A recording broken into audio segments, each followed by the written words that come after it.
All right, welcome to week four. This week we are surveying the idea of political economy, which refers to the relationship between economics and politics. We're going to learn about some of the ways that we measure economic performance, including gross domestic product, which is GDP, gross national product, which is GNP, purchasing power parity, which is PPP, and the advantages and disadvantages inherent in each of those measures.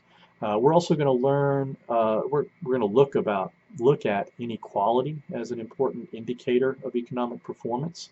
Many economists and political scientists are concerned about the levels of inequality that exist in the United States. Why do we have a small number of people who enjoy vast amounts of wealth alongside of large numbers of people who live in poverty? We have by far the largest economy in the world, producing something like $18 trillion annually. Why do we have so much more poverty than other industrialized countries? Why do Americans tolerate those levels of poverty?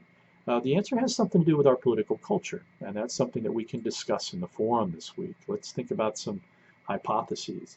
To provide a contrast, let me ask you a couple of questions about Japan, which is a country we'll be learning about this week as well. What percentage of Japanese earn in excess of $150,000 a year? The answer, 1%. What percentage of Japanese earn less than $30,000 a year annually? The answer, 1%. Why do the Japanese have so much less income inequality than the United States? The answer, again, has something to do with political culture. Other important concepts for understanding the relationship between economics and politics include employment and unemployment, as well as inflation and deflation.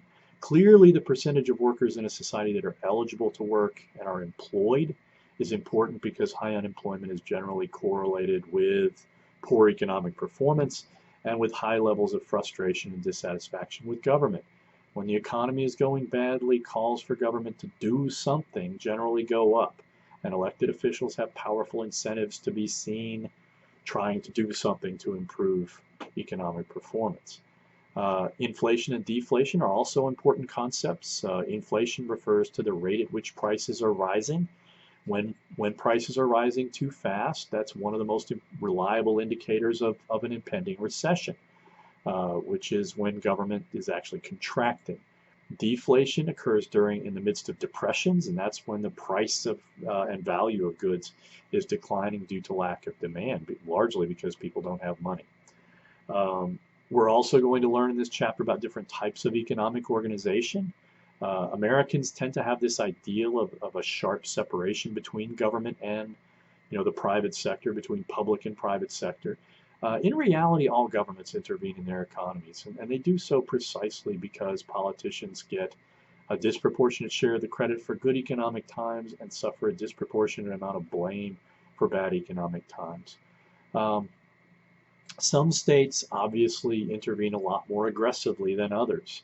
And there are still a few states out there that have command economies where the state basically controls all aspects of economic activity. Mainly that's just North Korea and a few of the African states that have command economies.